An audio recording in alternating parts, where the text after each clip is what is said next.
Ce n'est ni un fusil, ni un discours, mais une clé. Le don le plus dangereux que la Russie ait fait à l'Afrique.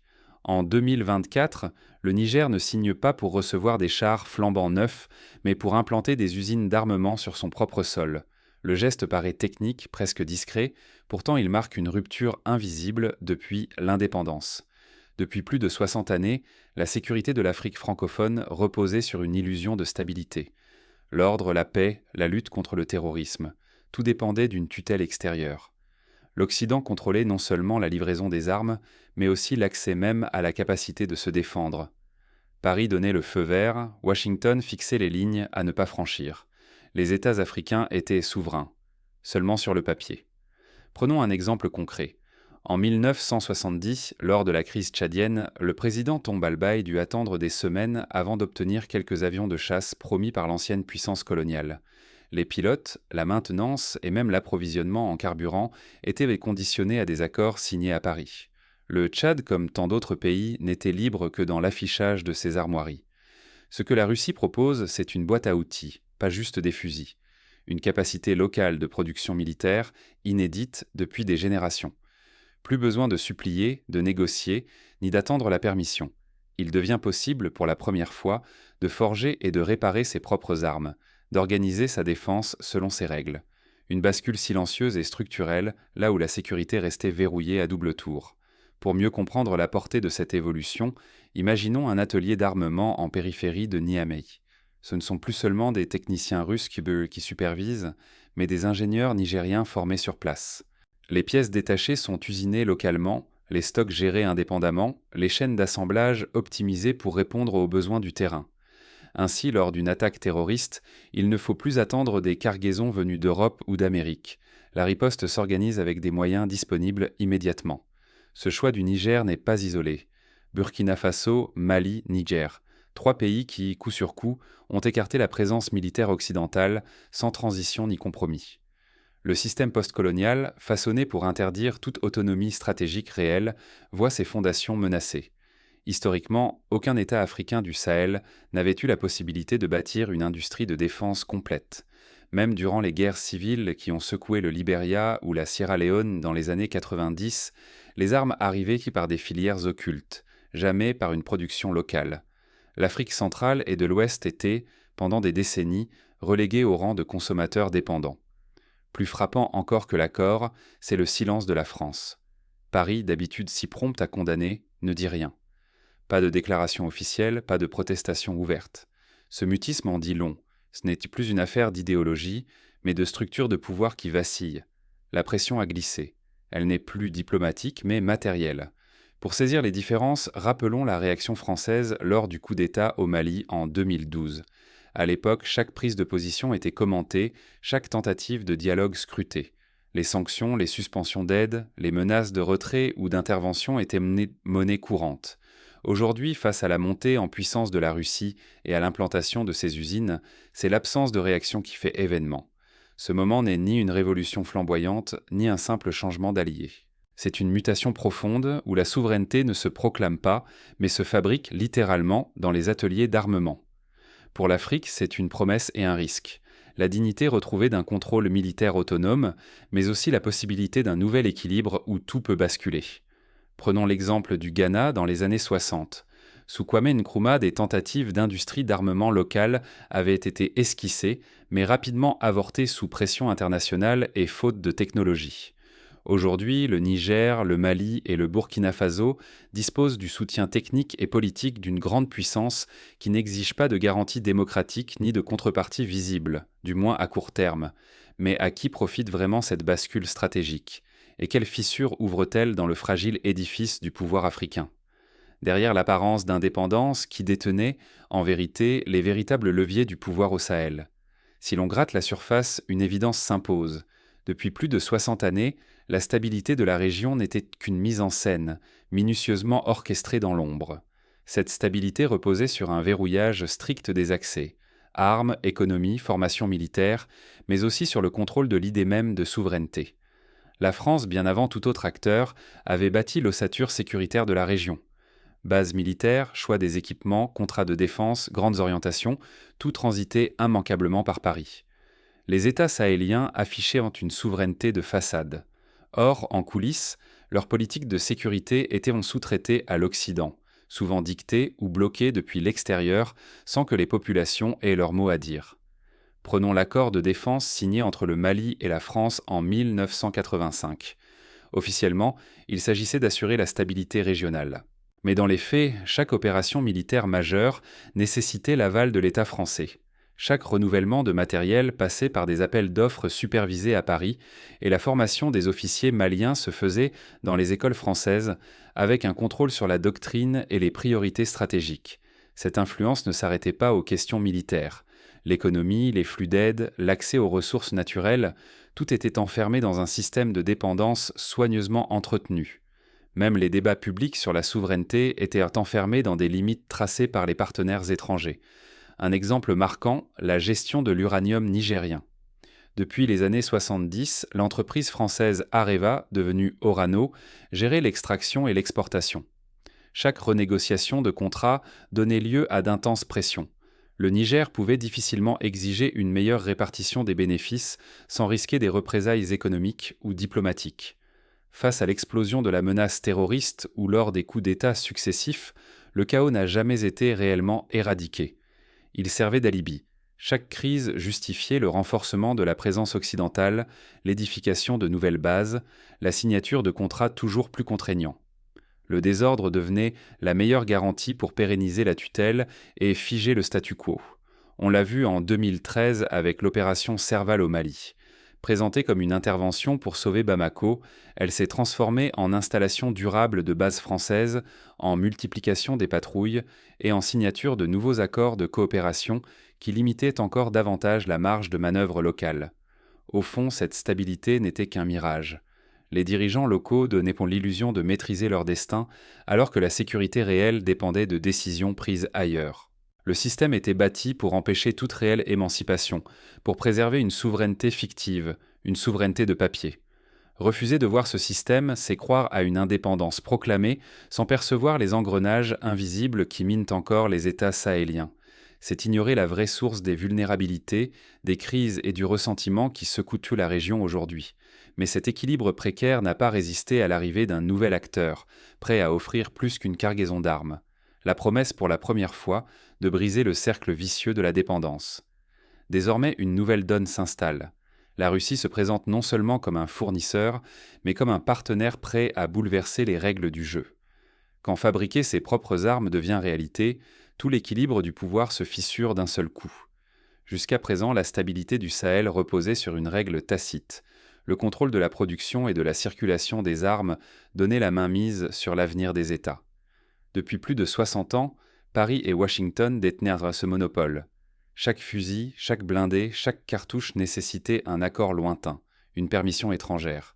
Mais aujourd'hui, un pacte militaire entre Moscou et Niamey fait voler en éclats cette mécanique. Pour la première fois, le Niger, puis le Burkina Faso et le Mali peuvent envisager la construction d'usines d'armement chez eux. Ce n'est plus une simple livraison, c'est la transmission d'un savoir-faire industriel. La dépendance à l'Occident se fissure et le chantage à la permission perd toute sa force. Imaginons un scénario. Lors d'une crise frontalière entre le Burkina Faso et un voisin, les autorités burkinabées n'ont plus à attendre la livraison de camions blindés venus de France, ni à négocier des crédits d'achat auprès d'institutions occidentales. Les véhicules sont assemblés localement, adaptés aux conditions du terrain et réparés dans des ateliers nationaux. L'armée gagne en réactivité, en autonomie et en confiance. L'Occident se retrouve soudain privé de son principal levier de pression. Paris ou Washington ne peuvent de plus punir ni retarder l'aide en fermant le robinet des armes. Les nouveaux maîtres du Sahel, issus de coups d'État militaires, n'ont plus à quémander ni à négocier. Ils imposent désormais leur choix, refusent de compromis et pression et s'ouvrent la voie vers une autonomie stratégique inédite. Pensons à la situation de la Libye en 2011. Après la chute de Kadhafi, les milices ont récupéré des stocks d'armes, mais aucune capacité industrielle pour entretenir ou renouveler ce matériel. Le chaos s'est installé. À l'inverse, la capacité à produire et entretenir ses propres équipements change la donne. Elle permet une gestion plus durable et, potentiellement, une stabilité accrue, si elle essaie bien encadrée. Pour les peuples du Sahel, fatigués par des décennies d'ingérence et de bases étrangères, ce bouleversement est vécu comme une conquête de dignité. La souveraineté ne se mendie plus, elle se construit pièce par pièce sur le sol africain. Mais cette victoire a un prix. Sans garde-fou extérieur, la stabilité n'est plus assurée. Les risques de répression interne, de dérive autoritaire, de coupure d'aide et d'isolement international grandissent, alors que l'ancien édifice s'écroule. Regardons l'exemple du Zimbabwe après la rupture avec le Royaume-Uni dans les années 2000. La reconquête de la souveraineté foncière a été suivie d'un isolement international, de sanctions économiques et d'une crise sociale profonde. Le parallèle est éclairant. Chaque conquête d'indépendance réelle implique des sacrifices et des incertitudes. Ce moment n'a rien d'un simple virage idéologique. C'est une révolution silencieuse dans l'architecture même du pouvoir. L'enjeu ? Remporter une autonomie stratégique jamais vue, au risque d'avancer en terrain inconnu. Pour la première fois depuis l'indépendance, l'Afrique peut écrire ses propres règles, mais le vrai coût de cette souveraineté reste à découvrir.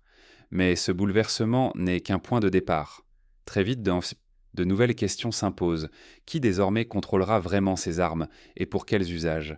Quand un ordre ancien se délite, qui paie l'addition du changement ? Aujourd'hui, le Sahel traverse une rupture inédite. L'autonomie militaire bouleverse l'équilibre de dizaines de millions de vies. Les juntes affirment avec force leur souveraineté. En réaction, sanctions et isolement diplomatique pleuvent. Mais le retour en arrière semble illusoire. Désormais capables de fabriquer, d'armer et de défendre sans aide extérieure, les régimes ferment la porte aux pressions venues d'Occident. Pour consolider leur pouvoir, les nouveaux maîtres restreignent le pluralisme politique. Les voix critiques sont réduites au silence. L'espace démocratique rétrécit chaque semaine. Arrestations, surveillance, menaces, les partisans d'une société ouverte risquent leur liberté, parfois plus. En 2023, au Burkina Faso, des journalistes ont été arrêtés, des radios indépendantes fermées et les opposants politiques emprisonnés sous prétexte de sécurité nationale. Ces mesures, justifiées par la lutte contre l'influence étrangère, créent un climat de peur et d'autocensure. Les sanctions internationales tombent vite, sans ménagement. L'aide humanitaire s'amenuise, les projets de développement s'interrompent, les coopérations éducatives et médicales s'effacent. Faute de soutien, les services publics s'effritent, hôpitaux sans médicaments, écoles fermées, routes à l'abandon. Pour la population, le quotidien devient plus rude, les espoirs de progrès s'éloignent. En rappel, la Gambie, isolée sous la dictature de Yahya Jammeh, a vu ses infrastructures s'effondrer, faute d'accès aux marchés et aux crédits internationaux. Les pénuries de médicaments, de carburant et de denrées alimentaires étaient le lot quotidien de milliers de familles. Le choc économique frappe aussi fort. Les routes commerciales changent, les frontières se ferment, de nouvelles alliances régionales émergent. Pourtant, la prospérité n'arrive pas. La croissance piétine, le chômage monte, l'inflation mord le pouvoir d'achat des plus fragiles. Imaginons une famille de Niamey en 2025.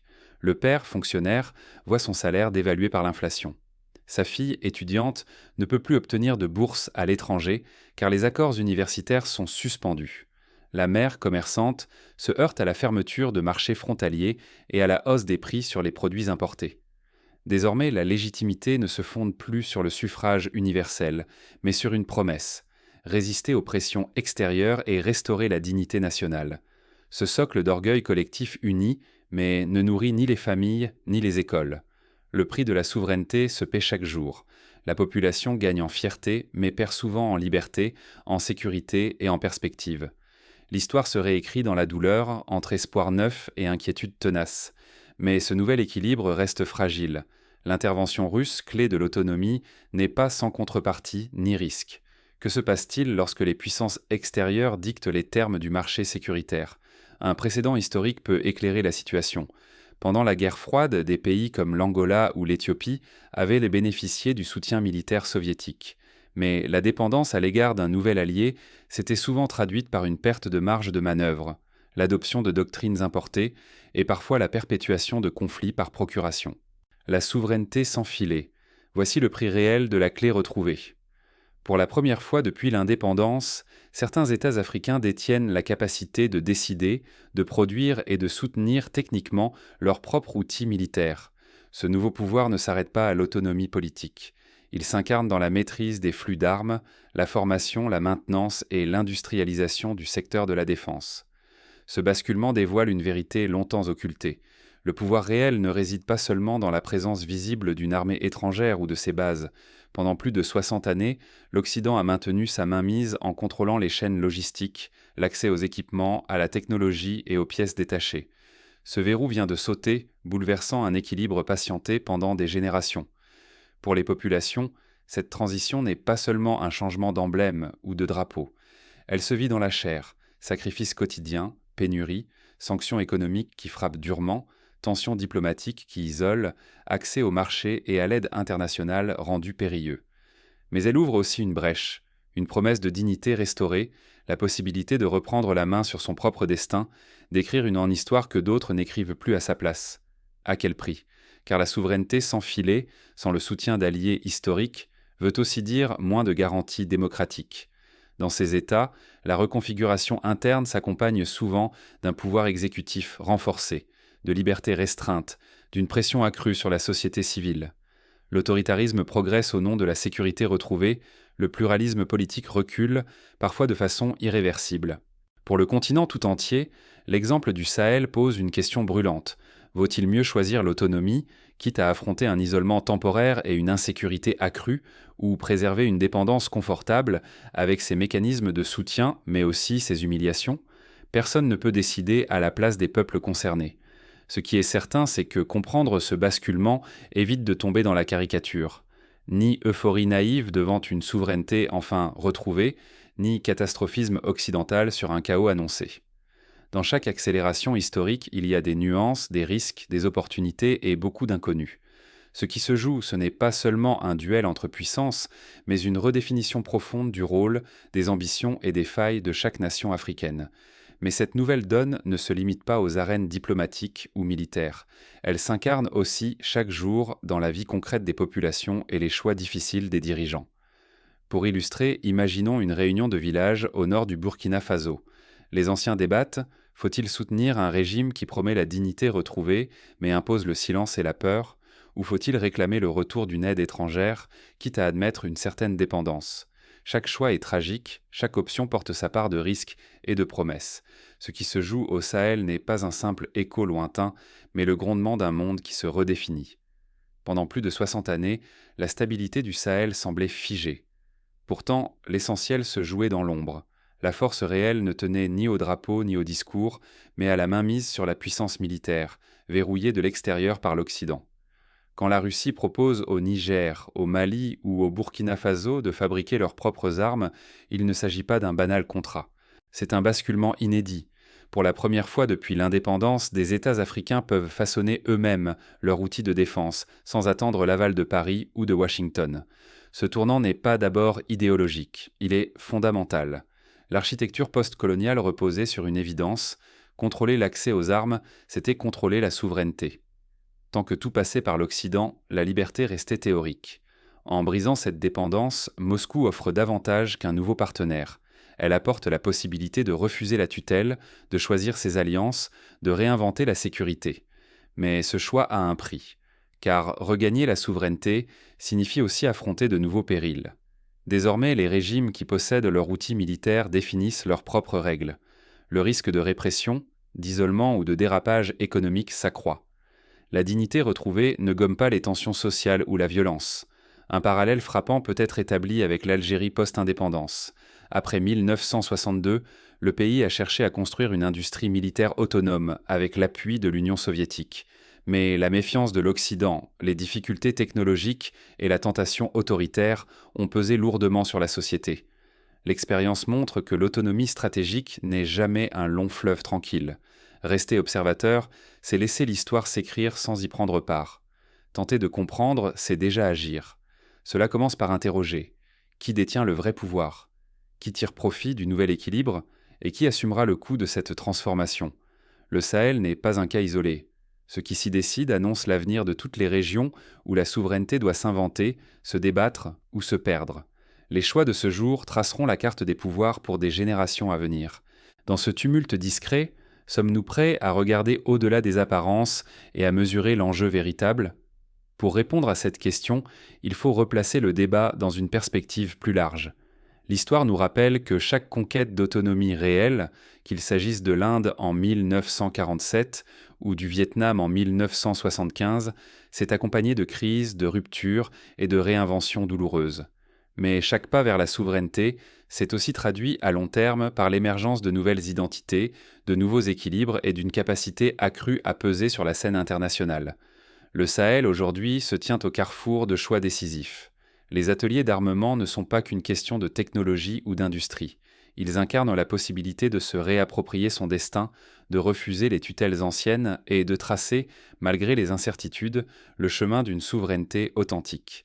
Mais cette route n'est pas sans embûches.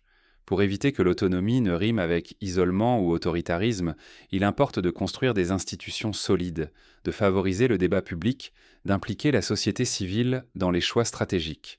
Les expériences de l'Afrique du Sud post-apartheid ou du Brésil après la dictature militaire montrent qu'il est possible de conjuguer autonomie et ouverture, dignité et pluralisme, si la volonté politique et la vigilance citoyenne sont au rendez-vous. En définitive, la clé offerte par la Russie au Sahel n'est ni un cadeau empoisonné ni une panacée. C'est un outil, dangereux ou libérateur selon l'usage qu'on en fait. Sa puissance réside dans la capacité à ouvrir des portes longtemps restées closes, mais aussi dans le risque d'enfermer la région dans de nouveaux rapports de force. L'avenir du Sahel, et peut-être celui de l'Afrique tout entière, dépendra de la manière dont cette clé sera utilisée. Pour forger une souveraineté mature et inclusive, ou pour verrouiller, une fois encore, la liberté derrière de nouveaux barreaux. Le choix appartient désormais, plus que jamais, aux peuples concernés. Et à l'heure où le silence de Paris rencontre le fracas des ateliers de Niamey, une question persiste, brûlante, exigeante. Que ferons-nous de cette souveraineté retrouvée ?